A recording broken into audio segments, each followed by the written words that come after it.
everyone! So if my attire, well, my scarf looks identical to the one in the last video, sorry. Double filming day. But I just thought I'd do my 30-week update for you guys while I'm still 30 weeks pregnant. I turned 30 weeks on Monday. It's now Tuesday, Wednesday, but I have a lot of other stuff going on this week, so I just wanted to make sure that I filmed it while I was still 30 weeks.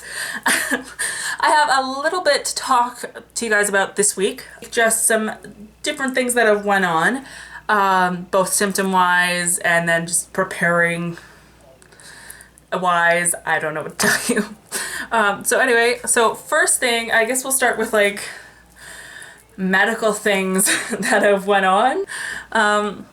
So first off, like the day after I filmed my 28-week update for you guys, I got rushed to the hospital emergency room and because of a gallbladder attack that had lasted over 24 hours, which was something that the doctor had never heard of. He was like, what the fuck is wrong with you? My doctor assumed I was dying. Like the first doctor that I met with, they like rushed me in. Like normally at my hospital, it takes at least 5 hours to see a doctor. But with me, they sent me right up to labor and delivery, got my non-stretch test, and then by the time I was back downstairs, I saw a doctor within 15 minutes, which was ridiculous. Like I obviously knew there was something weird going on. But after that much pain, I just didn't give a shit at that point. I was like, get me a doctor, get me fixed, get this baby out, whatever you need to do. Just fix this shit. So I was pretty delirious at that point. I was just like, fix it, fix it, fix it. I don't care. So the doctor came in and he basically just said, well, I've never seen this, so you're probably gonna just die. Actually, and he did say something along those lines. He was like, oh, well, there's like a bunch of things that could be going on with you right now, so we're gonna draw some blood and then we might need to operate like right away because like otherwise you might die because there's stuff going on that like indicates that you're gonna die. Which is great to tell a pregnant lady. She loves hearing that, especially the partner of pregnant ladies. Like Lane came and he was like, the fuck is wrong with this doctor? Like he was freaking out. Anyway, so they fixed it. They actually, I met with the surgeon. The surgeon calmed me and Lane down because he was like, that doctor's kind of crazy. After he read my blood samples or whatever the hell he needed to do. I'm not a doctor. Obviously, that's why I went to a doctor. And they basically just said, okay, once the baby's out, come in, get your surgery because this is just going to keep happening. So that's fun. They also set me up with some great painkillers that don't work half the time. But woohoo, that's a great, fun experience. As for symptoms, there haven't really been a lot of new symptoms except extreme lower backache like all the time, even when I'm not having gallbladder attacks, which is happening more frequently now. I find I'm getting gallbladder attacks like when I first got pregnant or when I first started getting the symptoms of gallbladder problems, which was probably about 16, 18 weeks pregnant, around there, somewhere in there. I'd have a gallbladder attack and like a month or two later I'd have another one. So I wouldn't say a month or two, like a month or month and a half later I'd have another one. So it wasn't like a crazy issue. Like it was like, okay, I have one day a month. It's almost like a girl with her period. It's like, okay, once a month I have to deal with this and I have to be in extreme pain, but after a couple hours it's over and then I can just deal with it again next month. But now they've kind of became more close together. I can barely go a week. Actually, I can barely go 2 or 3 days without having one, which really sucks. But, so even when I'm not having gallbladder attacks, I still have that extreme lower backache. So I'm basically almost always just either lying in bed, needing to be on pills, or needing to go to the hospital. So it's just awesome. So that's pretty much all of the like medical things I've done, other than I don't really know if this would be a medical or just like a little note thing for like how we're doing mentally. I've decided, well, me and Lane both made the decision to stop tracking my weight, just because it's causing some issues with my, I don't know, just the way I feel mentally. So we've just stopped doing that altogether because I don't know, it didn't seem like a big deal to us. My doctor didn't think it was a big deal, but I was thinking it was a big deal. Not for medical reasons, but just for like mental reasons. I would be thinking like it's such a big deal and my doctor wouldn't even care. One of the people I was talking to after my video 2 weeks ago, yeah, 2 weeks ago on Twitter mentioned, like asked me why I wasn't tracking my weight, and I said, well, like why I wasn't saying my weight and like my weight gain and like how that's going, and it's because it's a really sensitive topic for me and I just don't feel like bringing it up in videos. So I just thought I'd like put a kind of disclaimer on it that like I am no longer tracking my weight. So even if I wanted to mention it to you guys, I have no idea what's going on weight wise, which some of you might think that's careless. I really don't care. This is just the best decision for me and my baby and my family. So that's something. Also, my doctor's on holidays. She decided to take a magical trip to, I don't know, because I called, like I made an appointment. I made my like, I think it was like my 24-week appointment. Like this is a long time ago. My 24-week appointment, and they were like, oh, okay, cool. So I called to make my 28-week appointment and they're like, yeah, like, sorry, we don't have a lot of bookings for the week that you're needing that for. And I was like, oh, okay, I'll just wait till my 30-week appointment, like it's fine. So I called the office like when I was, I think 28 weeks, like around the same time as my gallbladder issues, and the office is closed for the next month. So I'm not getting any prenatal checkups till about, so I'm basically going about 10 weeks without prenatal checkups. I don't know what to do about that. My doctor just decides to magically pick up everything and go on holidays. So, I don't know, what do you do when your doctor decides to magically pop up out of town? And it's not just her, because I go to a team of husband and wife. Everyone in the whole office is on holidays. Like, not even a secretary is there to take messages. Like, no, nobody's there. For the whole month of August, pretty much, everyone is on holidays. So I'll just wait until they get back and ask them where they were. What do you do?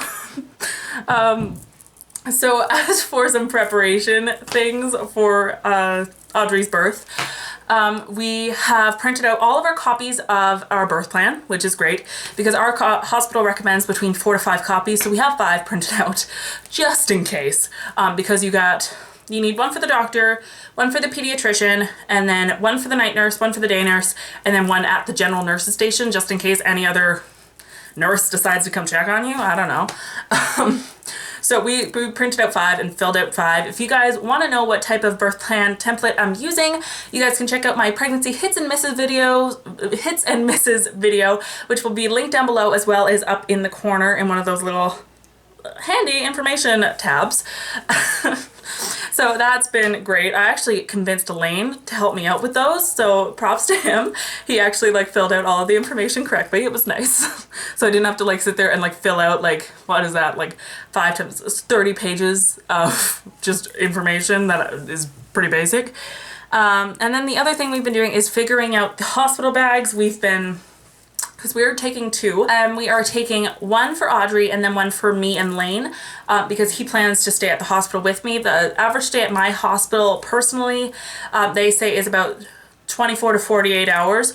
So he's planning on spending most of the time there with me, so I'm sharing my hospital bag with him, which I don't see a problem with because he doesn't really need a lot of stuff.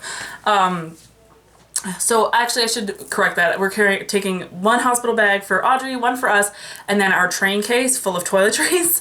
So we're just figuring all that out. We're buying all the travel size stuff that we need, just figuring out what needs to go where, what we need to wash, just going through all of that. Obviously, Audrey's is a little easier to do because she's not physically needing to wear the clothes right now.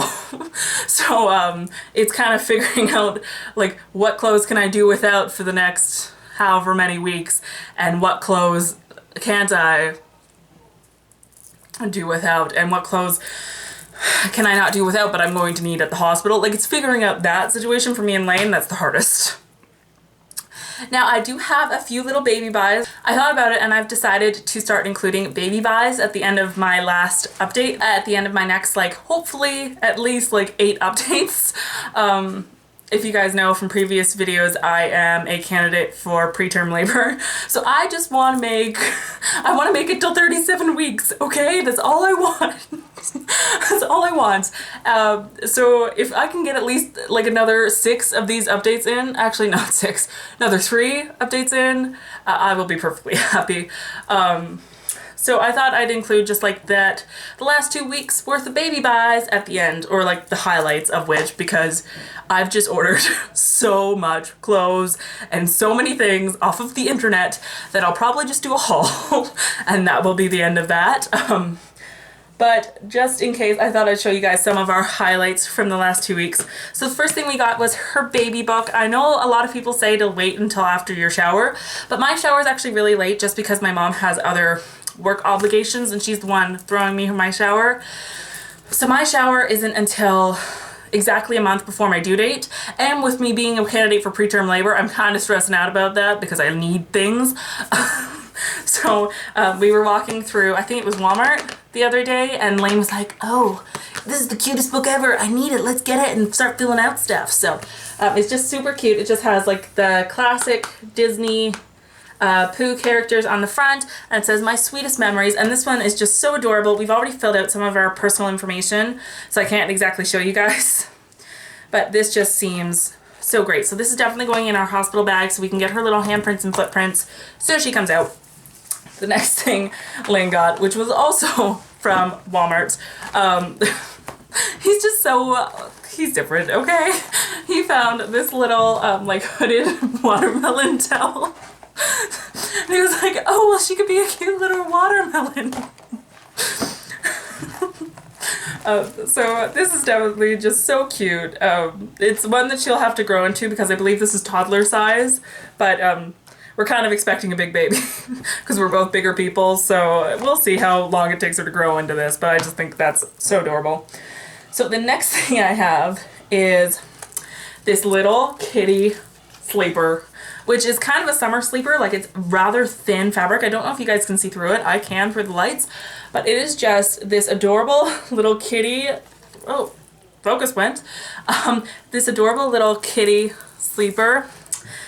And I just think she will look so adorable in this because I'm obsessed with cats, and her best friend's gonna be a cat. We've decided Damon's gonna be her best friend because he's also our child. So this is just too perfect for her. So that's really been loved.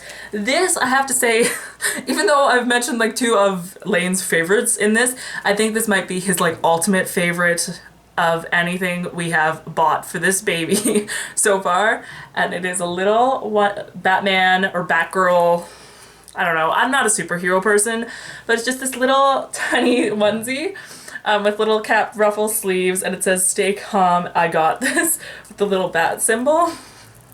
And he is just so over the moon that we have this.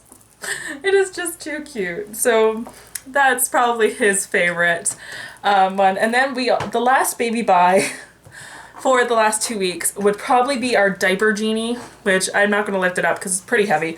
But we got the Diaper Genie Elite, we decided, because that's the one with the foot pedal, and we just really thought the foot pedal was just priceless. So the $10 upgrade was really not that big of a deal. But yeah, we got it all set up, got the refill inside. Haven't put in the carbon filter yet because they say that those like run out of freshness every 90 days. So why would we just having it sit around spoiling until she gets here? That doesn't make sense to me. So I have the carbon filter already inside the Diaper Genie. So as soon as she gets here, I can get Lane to just come by and put in the carbon filter. It's not a big deal. Or I can get my parents to, or something, because I expect they'll just be living at our house when the baby first gets here. So that is everything for this baby update. Well, not baby, for this pregnancy update. I will do a little belly shot for you guys, and then I will see you guys later. This is the bump shot for 30 weeks.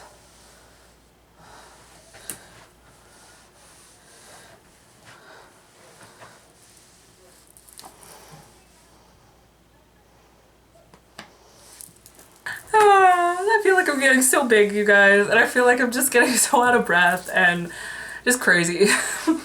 But anyway, I will see you guys next time. I hope you guys enjoyed this video. Comment down below if you guys are pregnant or hoping to get pregnant, or if you just had babies. I love hearing from and meeting new first-time moms or new mommies. So just make sure to comment down below. Make sure to like and subscribe so you don't miss out of any new videos. And I also have my latest videos just right here over to the side. No, don't take that much work. I try to make it as easy as possible for you guys, just to simplify. And I will see you guys next time. Bye.